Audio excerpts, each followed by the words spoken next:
बिस्मिल्लाहिर्रहमानिर्रहीम और अस्सलाम वालेकुम। आज की इस वीडियो में देखेंगे हम स्विच स्टेटमेंट की एक और एग्जांपल को।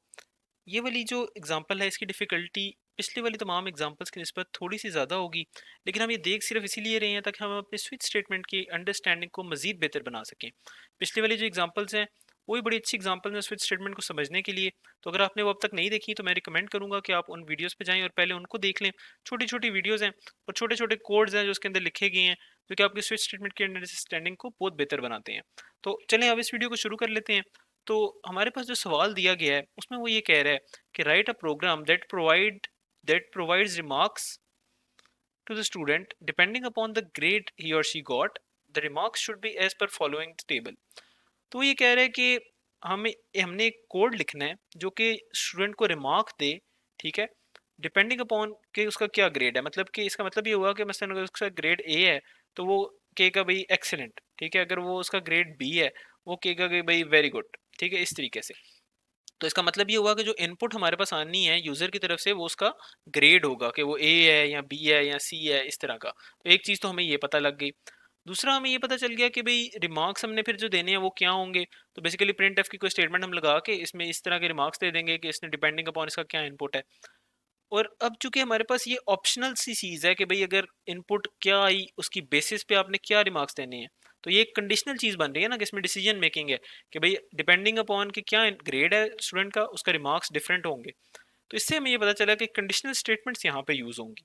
अब कंडीशनल स्टेटमेंट्स में जो अब तक हमने पढ़ा है उसके हिसाब से दो ऑप्शन जेन में आते हैं कि या तो हम इसको यूज़ कर सकते हैं इफ़ एल्स इफ की स्टेटमेंट्स को यूज़ करते हुए इस कोड को लिख सकते हैं।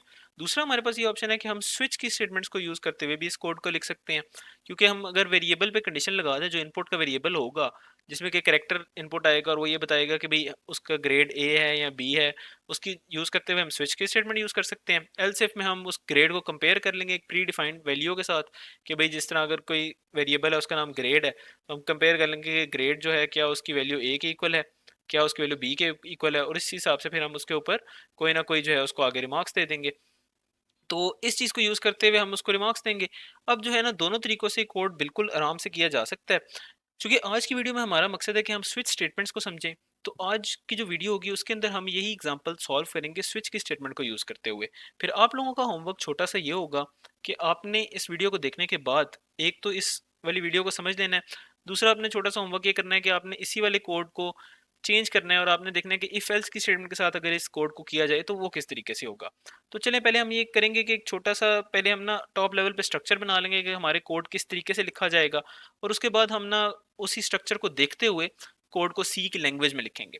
तो हमें पता है कि हमने जब भी कोड लिखना है तो पहला काम हम कहते होते हैं कि लाइब्रेरीज इंक्लूड करनी है ताकि हम ये कर सकें कि प्रिंट एफ और स्कैन एफ के फंक्शन को यूज़ कर सकें, क्योंकि वो वाले फंक्शंस जो के हैं वो इस वाली लाइब्रेरी के अंदर है।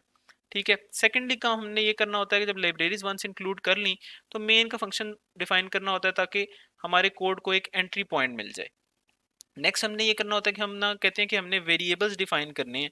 अब वेरिएबल्स हम कौन कौन से इस कोड में यूज़ करेंगे, तो बेसिकली यूजर से हमने जो इनपुट अभी तक लेना है तो उससे ग्रेड लेना है, तो ग्रेड के नाम से हम एक वेरिएबल बना लेते हैं।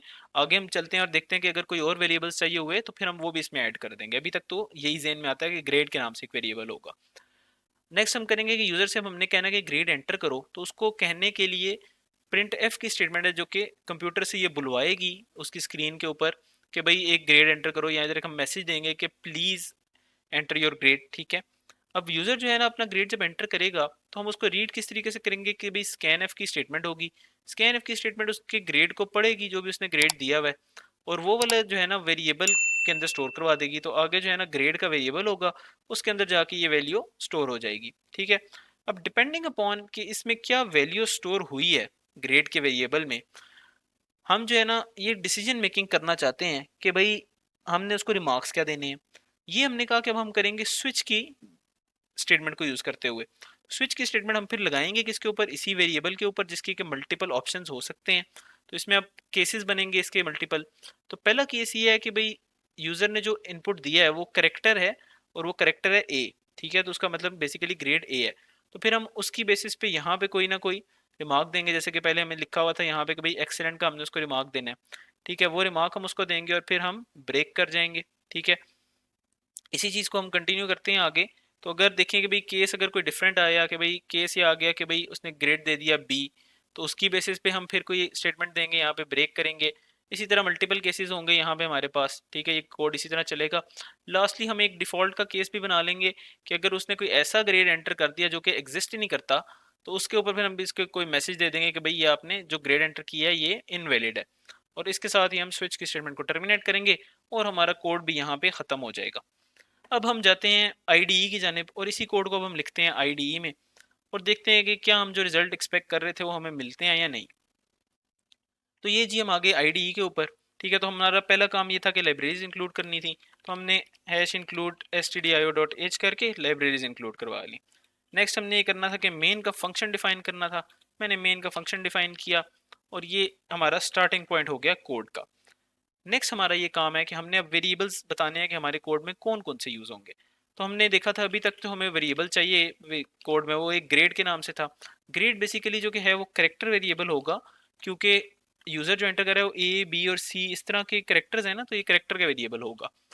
नेक्स्ट हमने ये करना था कि यूज़र को प्रॉम्प्ट करना था कि भाई वो ये एंटर करे कि क्या उसका ग्रेड क्या आया हुआ है। तो उसके लिए हम यूज़र को एक प्रिंट एफ की स्टेटमेंट देंगे और उसको कहेंगे कि प्लीज़ एंटर योर ग्रेड। इसके बाद यूज़र अपना ग्रेड एंटर करेगा, वो हमारे पास आ जाएगा। तो हमने उसको रीड करना है ना, जब वो कुछ भी एंटर करेगा, तो उसके लिए हम स्कैन एफ की स्टेटमेंट को यूज़ करेंगे और यहाँ पे हम रीड कर लेंगे %c और आगे उस वेरिएबल का एड्रेस जिसके अंदर जाके इसने स्टोर होना है। तो जो भी यूज़र का ग्रेड होगा वो एंटर जब प्रेस करेगा ग्रेड लिख के, तो वो इस वेरिएबल के अंदर जाके स्टोर हो जाएगा। अब जब वो इस वेरिएबल में आ गया तो हमारी स्विच की स्टेटमेंट होगी जो कि इस वेरिएबल के अंदर जो वैल्यू स्टोर्ड है उसके ऊपर मल्टीपल केसेस बनाएगी।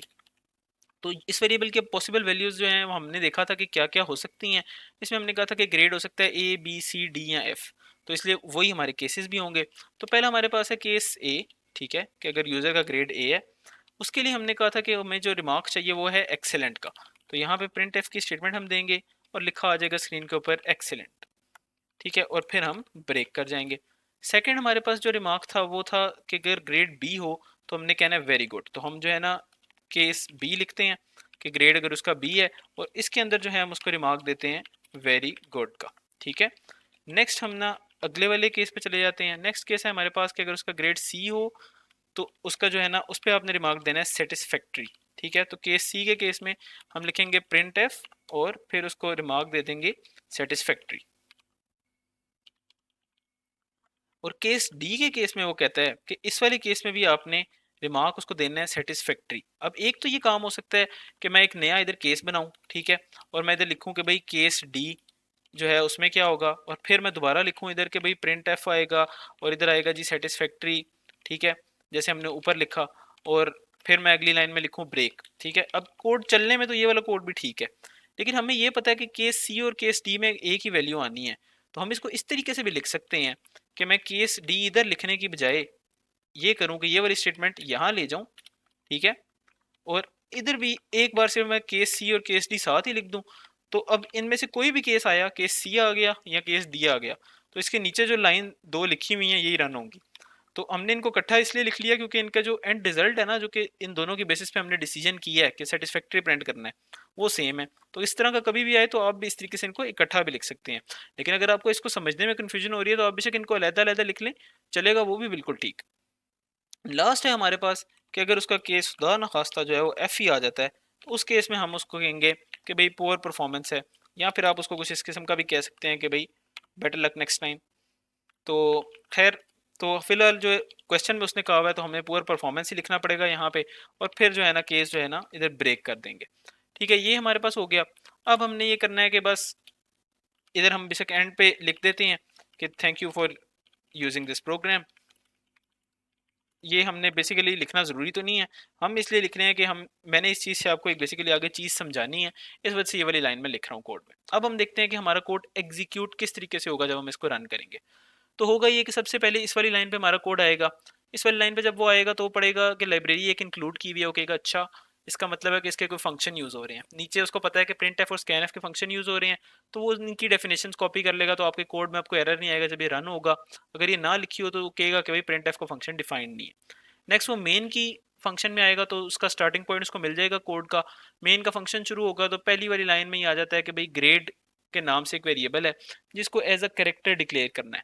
तो एज अ करेक्टर जो है इस वेरिएबल को डिक्लेयर करेगा और नेक्स्ट लाइन पे चला जाएगा। नेक्स्ट लाइन के अंदर एक प्रिंट एफ की स्टेटमेंट है, तो स्क्रीन के ऊपर लिखा हुआ आ जाएगा कि प्लीज एंटर योर ग्रेड और उसके बाद एक स्पेस दी गई होगी। जैसे ही ये चीज लिखी आएगी तो उससे अगली लाइन पे कोड मूव करेगा और एक स्कैन एफ का फंक्शन लिखा हुआ है। अब होगा ये कि यूजर जब ये वाली लाइन पढ़ता है प्रिंट एफ की तो वो वहां पे कोई ग्रेड अपना लिखेगा, ठीक है, जो कि ए बी सी डी या एफ है। ठीक है, इन दैट केस वो आएगा ये कि भाई जो भी ग्रेड वो एंटर प्रेस करेगा उसके बाद तो जो भी ग्रेड उसने लिखा है वो इस वाले वेरिएबल के अंदर जाके स्टोर हो जाएगा। अब हमने आगे हमारा कोड चलेगा और स्विच की स्टेटमेंट पे आ जाएगा। अब वो देखेगा कि इस ग्रेड के अंदर क्या वैल्यू है, तो उस वेरिएबल के अंदर जो भी वैल्यू है उसकी बेसिस पे वो केस रन हो जाएगा। सपोज इसके अंदर ग्रेड जो है ना उसने बी दिया हुआ है, तो अगर उसकी वैल्यू जो बी की है तो केस बी पे आ जाएगा। केस बी में आके उसके अंदर जो वैल्यू स्टोर्ड है कि भाई लिखा हुआ है कि भाई केस बी वाला वेरिएबल चल जाएगा, सॉरी केस। तो जैसे ही केस ये रन होगा तो इसके अंदर जो भी लिखी हुई स्टेटमेंट्स वो रन हो जाएंगी। तो इसके अंदर प्रिंट एफ लिखा हुआ है वेरी गुड, तो इसकी स्क्रीन पे लिखा आ जाएगा वेरी गुड, और केस में ब्रेक की स्टेटमेंट आ जाएगी जो कि ये करेगी कि वो कहेगी कि इस स्विच की बॉडी से बाहर निकल जाओ। तो वो करेगा ये कोड के इस लाइन पे होते हुए इस लाइन से जंप करेगा और स्विच की आखिरी वाली ब्रैकेट पे चला जाएगा ताकि वो इसकी जो ब्रेक की स्टेटमेंट है इस केस से बाहर निकल जाए। इस वाली ब्रैकेट से निकल के अगली वाली लाइन लिखी आ जाएगी कि thank you for using this program. तो इसी तरह इनमें से कोई भी ग्रेड की वैल्यू आई तो ए आई बी आई सी आई वो वाली स्टेटमेंट्स रन होंगी कॉरिस्पॉन्डिंग, और उसके बाद ब्रेक जब से ही आएगा तो ब्रेक उसको स्विच से बाहर निकाल देगा और जो प्रिंट एफ की स्टेटमेंट है वो लिखी हुई आ जाएगी कि thank you for using this program. अब जो है ना हम इस कोड को रन करते हैं और देखते हैं कि भाई कोई भी ग्रेड जब यूजर एंटर करे तो उस पर क्या होगा। तो हम एग्जीक्यूट पे जाते हैं, कंपाइल एंड रन पे क्लिक कर देते हैं। ठीक है, तो हमारे पास ये स्क्रीन आ गई और वो कह रहा है कि प्लीज एंटर योर ग्रेड। तो अब हम जो है ना कोई ग्रेड एंटर करते हैं कि सपोज अब मैं बी ग्रेड एंटर कर देता हूँ और एंटर प्रेस करता हूँ तो वेरी गुड लिखा आया। तो कोड रन किस तरीके से हुआ कि जब मैंने बी एंटर किया तो इस ग्रेड के वेरिएबल में वैल्यू चली गई, स्विच रन हुआ ग्रेड के ऊपर, वैल्यू ग्रेड के अंदर वैल्यू स्टोर्ड थी बी, तो केस बी पे हमारा कोड गया। केस बी में जैसे ही गया तो आगे एक प्रिंट एफ की स्टेटमेंट लिखी हुई थी वेरी गुड, ये प्रिंट हुई, और आगे चूंकि ब्रेक आ गया था इस वजह से वो स्विच से एग्जिट कर गया और इस जगह पे आ गया स्विच से बाहर, और यहाँ पे प्रिंट एफ लिखा आ गया कि thank you for using this program. अब हम देखते हैं कि केस सी में क्या होता है। अगर आप केस सी लिखें तो तब देखें लिखा आता है सेटिस्फैक्ट्री, और अगर आप इसी को रन करें दोबारा और केस डी लिखें तो तब भी लिखा आता है सेटिस्फैक्ट्री और thank you for using this program. अब ये दोनों सेम कैसे हैं? होता ये है कि जब इधर आप यूजर में एंटर करते हैं सी या डी तो ग्रेड में सी या डी जो भी वैल्यू थी वो चली जाती है, स्विच इधर आता है और देखता है कि इसमें क्या वैल्यू है। अब इधर चाहे सी हो चाहे डी हो, वो करता ही है कि सी के केस में इस लाइन पे आता है कि केस सी है और डी के केस में इस लाइन पे आता है कि केस डी है। लेकिन दोनों के लिए हमने आगे चूंकि सी के ब्रेक लगाया नहीं तो सी वाले केस में भी वो इस वाली लाइन को ही प्रिंट करेगा और डी वाले केस में भी वो इस वाली लाइन को ही प्रिंट करेगा क्योंकि इसके दरमियान में कोई ब्रेक है नहीं।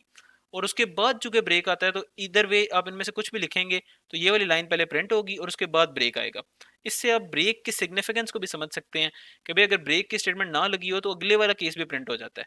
मतलब कि अगर ये वाली स्टेटमेंट ना लगी हो ब्रेक की तो केस डी भी अगर हमने लिखा तो केस एफ के अंदर भी जो वैल्यूज है वो भी प्रिंट हो जाएंगी कि सेटिस्फैक्ट्री भी लिखा आ जाएगा और पूर परफॉर्मेंस भी लिखा आ जाएगा।